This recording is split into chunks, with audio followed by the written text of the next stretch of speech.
前嗰幾集同大家講咗公務員嘅人工同埋福利，例如 CSPF、公積金呢啲。之後收到唔少人都 DM 或者留言同我講，話睇完之後更加想揀一份穩穩定定嘅政府工。講到考政府工，就一定會有 interview。其實考官最怕嘅係請咗啲九唔搭八、諗嘢太過特立獨行嘅 cam 入去，同入面班老鬼格格不入，花咗幾十萬同埋時間 train 完你一輪，轉頭你又頂唔順辭職，咁就真係賭錢落海。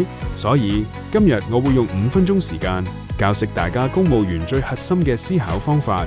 到時你去 interview 遇到啲刁鑽嘅情景題，你就可以將呢套邏輯融會貫通，話俾考官聽，你係一個天生適合打政府工嘅人才。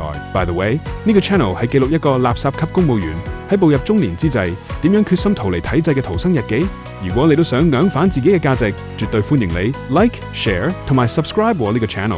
好，我決定唔講經，我用一個故事同大家分享，聽完你就會明白晒。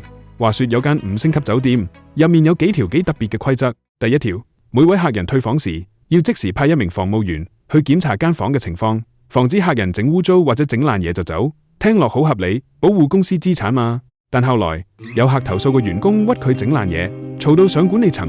公司為咗程序正義，又加多條規則，之後退房要由第2位女僕，即係客政員入去作實簽名，一定要2位員工同時指出個客人整污糟間房，呢個指控先會成立。如果有啲咩事要 claim 個客，呢2位員工就要一齊寫 report 舉證。規則寫明，如果第一個入房嘅清潔員覺得冇問題簽咗名，第2個客政員入到房發現有問題，佢哋2個都要寫文解釋點解2個嘅觀察會唔同。公司想用呢樣嘢去確保前線講嘅嘢反映到實況，聽落好天衣無縫，對不對？但問題就嚟啦，間房點先為之乾淨企理，符合 in order 呢？有一條頭髮喺度，算唔算唔乾淨？有一滴汗滴咗落床單度，需唔需要問客人追討？如果1滴，唔需要。如果有100滴汗呢？條線究竟定喺邊？高層永遠唔會肯將條線寫得咁死，因為寫死咗，出事佢哋就要孭鑊，所以佢哋寧願將個風險責任包裝成專業判斷，直接交俾前線員工去處理。新入職嘅客政員 Ashley 第1日開工就撞板，佢入到一間退房，一開門發現張床上面有一灘好明顯嘅嘔吐物，而佢前一手入去嘅清潔員喺本清潔簿度已經大隻字寫咗 in order 2個字。Ashley 第一時間評定間房唔合格。當佢喺個報告度正想落筆寫實況嘅時候，上一手個清潔員突然間衝入嚟，買住佢隻手講：喂，師姐，咪玩啦！我已經簽咗名，準備收工。如果你而家話唔合格，即係做鳩我啫。我同你都要寫 report 解話。嚟緊幾日大家都唔使放工呀。Ashley 仲好天真咁問：明明張床污糟咗，點解唔寫佢唔合格？然後問個客人攞返清潔費？師姐一臉無奈咁答佢：如果真係咁寫，你份 report 要影相，攤嘔吐物要度尺，要拎去化驗。要填無限張 form， 之後仲會受到經理阻攔，分分鐘個客收到通知會屌鳩翻你，話你小事化大，唔識做。個客唔肯賠錢嘅話，公司最後可能要同佢上庭見官，到時你會俾對方律師喺庭上面坐到體無完膚。搞咁多嘢做乜先？你而家好多時間，後面仲有10間房等緊你執，你自己諗啦。俾着你會點做？第一條路，自認正義嘅你照寫不合格，結果唔單止搞咗你同事，亦都搞咗你嘅經理。個經理一見到2份相反嘅報告，面都黑晒，私底下同你講：咪玩啦！你第1日出嚟做嘢咩？呢份 report 我當冇見過，你拎去改佢，聽日再交還俾我。呢個時候，無論喺經理眼中定係同事眼中，你已經係一個唔識大體嘅麻煩人，繼續喺度做都唔使指望有運行。第2條路，同流合污，照簽 in order， 話冇問題，大家順利過關。但係由於你冇申報張床有污漬，程序上張床褥唔可以換。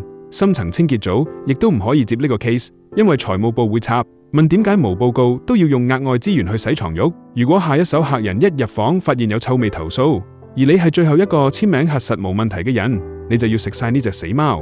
正當 Ashley 喺度苦思緊，頭都大埋嘅時候，有一個好有經驗嘅老鬼同事走埋嚟，同佢講咗第3條路。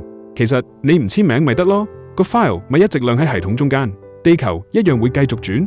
Ashley 心諗又係。只不過呢間房就會永遠處於檢查中嘅無限循環狀態，唔會再對外開放，只係啲客人冇房住啫。對於員工嚟講，人工照出又冇影響。結果因為 Ashley 亮起咗個 file， 間房由原本有一灘嘔吐物，變成無人敢入去嘅禁地。清潔組話客政員未簽名，我哋入去清潔即係踩界。最後間房鎖咗3個月，裏面啲嘔吐物都變咗化石，依然無人處理。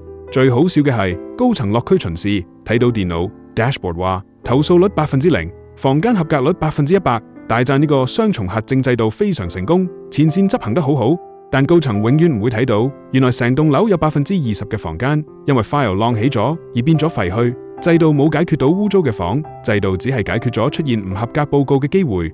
呢個時候你可能會話，咁啲高層蠢啫，佢哋如果制定 KPI，規定每間房要喺2小時之內處理完畢，咪冇呢個浪 file 射波法咯。冇錯，咁樣做確實可以解決浪 file 嘅問題，但係又會衍生出另一個更荒謬嘅問題。關於制定 time frame KPI 會搞出啲咩大頭佛，我之前有條片講過，有興趣可以去睇返。各位觀眾睇到呢度，可能覺得呢啲情況好荒謬，好少見。其實現實中呢種思維每日都喺酒店入面發生緊。我再舉一個係酒店日常一定每日發生嘅事件。有一日 Ashley 喺酒店房門口見到一粒青豆，啱啱好卡咗喺房間入口同走廊公共空間中間條罅度。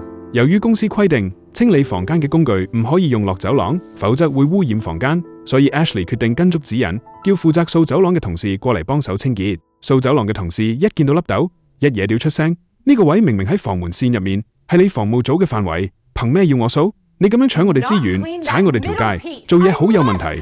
兩個人越嘈越烈，覺得自己嘅條界俾人侵犯咗，最後直接入經理房咬。經理一臉嚴肅，拎埋晒酒店份 Operation Manual、Guideline 同埋地契出嚟，甚至反80年前起酒店時嘅原始建築圖則，一齊研究呢條罅究竟責任上屬於邊個組別。最後佢哋花咗半年時間，埋法律顧問開咗30次會研究，最終終於睇到答案。睇到呢度，你可能會心諗，你哋係咪黐線呢？是但一個人用手執咗粒豆，1秒鐘就完啦，使唔使搞到要睇圖則呀？但係喺大型官僚機構嘅眼中，假設你今日好心，順手做咗人哋應該做嘅嘢，呢個影響極之深遠。今日你幫佢執粒青豆，聽日佢就會將成條走廊嘅垃圾掃埋入你間房。喺體制入面，你一退讓，就代表你個組別嘅權力範圍被縮減，人哋就可以無底線咁將個波射過你。所以保護自己嘅條界，比解決粒青豆仲要100倍。講到呢度，大家覺得你從以上2個故事學到啲乜嘢公務員思考方法呢？歡迎留言話俾我知。如果你係 Ashley，你會揀第1、第2，定係老鬼教你嘅第3條路？我哋下集再見。